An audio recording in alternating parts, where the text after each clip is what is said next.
ازيكم عاملين ايه؟ يا رب تكونوا بألف خير. النهاردة ان شاء الله هنعمل مع بعض وصفة حلوة جدا وسهلة وبسيطة، بس مفعولها فعلا مفعول السحر للسعال والتهاب الشعب الهوائية وضيق التنفس. كمان هتحسوا فعلا براحة من اول استعمال ليها، وكمان لعلاج الحساسية واعراض الحساسية اللي طبعا احنا دلوقتي بتظهر عند ناس كتير قوي واطفال وكبار.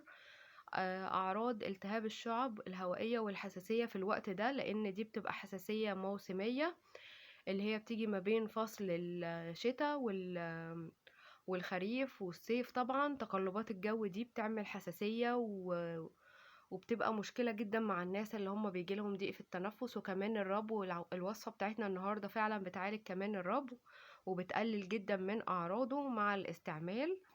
طبعا في الفترة دي كلنا بنبقى عايزين حاجات طبيعية نشربها، سوائل طبيعية وسوائل تجيب نتيجة ومفعول حلو. بجد يعني التهاب الشعب والصدر والحاجات دي كلها. الوصفة بتاعتنا سهلة جدا، أسهل مما يكن، وفعلا بتعالج الالتهاب جدا. بس قبل ما أبدأ في الوصفة معاكم النهاردة، أتمنى لو انتوا لسه عندي جداد في القناة تشتركوا وتفعلوا علامة الجرس عشان يوصلكوا كل وصفاتي الجديدة.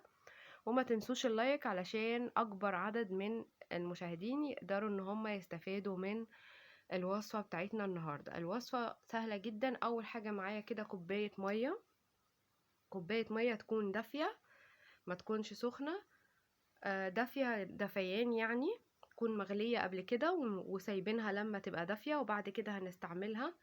ده طبعا الأساس بتاع الوصفة. أول حاجة طبعا معايا وهو القرنفل أو المسمار زي ما احنا شايفين كده، بس ده مطحون. انا سايبه لكم منه واحده كده صحيحه عشان اوريكم شكلها، طبعا كلنا عارفينه.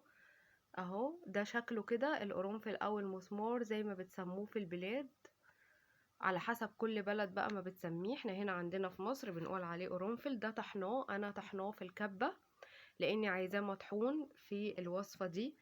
طبعا القرنفل حلو جدا، هو من احد اهم الاعشاب الطبيعية اللي بتساعد على تهدئة الصدر والحد من اعراضه. بيعالج السعال الجاف وبيساعد على طرد البلغم.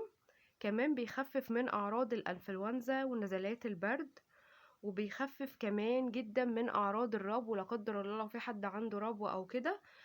طبعا ده الوصفة بتاعتنا حلوة جدا لعلاج التهابات الصدر والربو. كمان بيساعد في تسكين الآلام المصاحبة لالتهابات الجيوب الأنفية. يعني الوصفة بتاعتنا النهاردة مش بس للكحة أو للسعال، لا دي كمان لأعراض نزلات البرد والتهاب الجيوب الأنفية والآلام المصاحبة للنزلات أو لالتهابات الجيوب الأنفية. وكمان طبعا احنا لما بنبرد وبيجيلنا احتقان في الحلق والتهاب في اللوز والتهاب في الشعب والحاجات دي كلها برضو بتأثر على الأسنان وعلى اللثة، فهي برضو بتعالج التهابات اللثة جدا. هي عامة القرنفل حلو جدا للأسنان برضو لأي التهاب، هو بيعالجه. هو فعلا حاجة كده دوا كده من عند ربنا، بجد حلو جدا.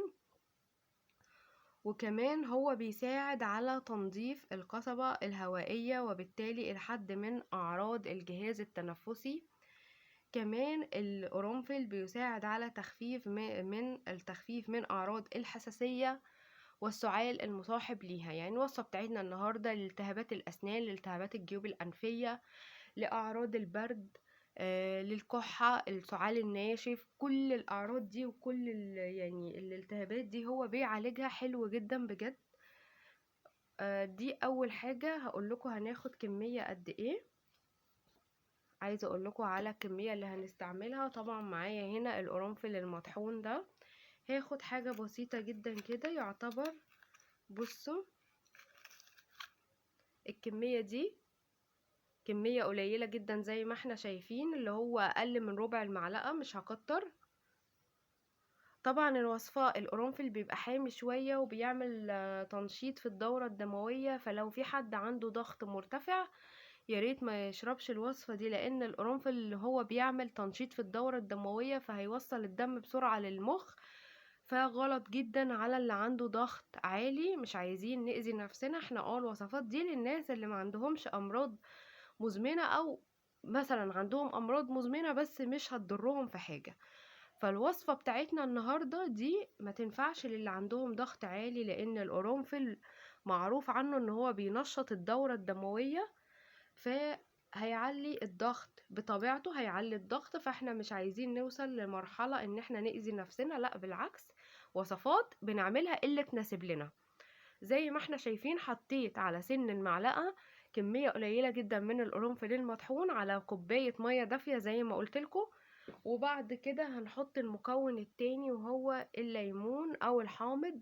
طبعا الليمون حلو جدا في الوصفات دي، لانه طبعا حلو في البرد، حلو للمناعة. الليمون بيساهم في التخلص من البلغم، بيساعد جدا فعلا ان هو بيخلصنا من البلغم المصاحب للكحة بشكل كبير، وبالتالي هيحسسنا براحة كبيرة في الصدر. هي الوصفة دي بتحسسك فعلا براحة كده في الصدر، حلوة من ناحية التنفس وضيق التنفس، لان هي بتعالج ضيق التنفس.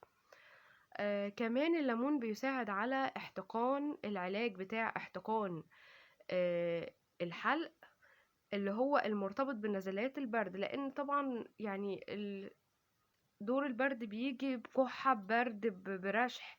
فالوصفة بتاعتنا بتعالج كل الكلام ده. طبعا هنا معايا ليمونة كده زي ما احنا شايفين، ليمونة كده منضفاها من البذر، هنمسكها هنعصرها على الكوباية دي.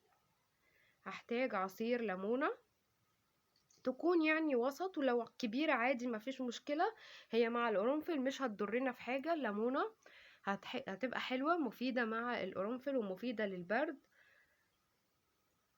مش هتأذي في حاجة على فكرة، ولا هتهيج الكحة ولا هتهيج الصدر. بالعكس الوصفة حلوة للصدر، وهي دي معمولة ومجربة من زمان جدا، وصفة قديمة وحلوة جدا. زي ما احنا شايفين مش هنتقل تاني، بكرر، هنحط على سن المعلقة بس كمية قليلة من القرنفل، يعني اقل من ربع معلقة، علشان ما نكترش. والوصفة تاني بقول لكم ما ناخدهاش اللي عنده ضغط مرتفع، ما ياخدش الوصفة دي. بس دي كانت وصفتنا، هنشربها مرتين في اليوم بعد الوجبة، يعني بعد الفطار وبعد الغدا. لو عايزينها بعد العشاء ماشي، بس خلوها بعد مش قبل، لان الليمون ممكن يعمل لنا قرحة في المعدة لا قدر الله ولا حاجة، ما ينفعش ان احنا نشربه على معدة فاضية. بس زي ما انا قلت لكم كده امشوا عليها لفترة، يعني ممكن 10 ايام ان شاء الله، لما تشفوا تماما وتبقوا كويسين تماما. بس كده تبدأوا ان انتوا توقفوا الوصفة، يعني من اسبوع ل10 ايام ان شاء الله. ما نكترش في عدد الايام، وما نفضلش نشرب في وصفات عمال على بطال، لانها برضو ممكن تجيب نتيجة سلبية.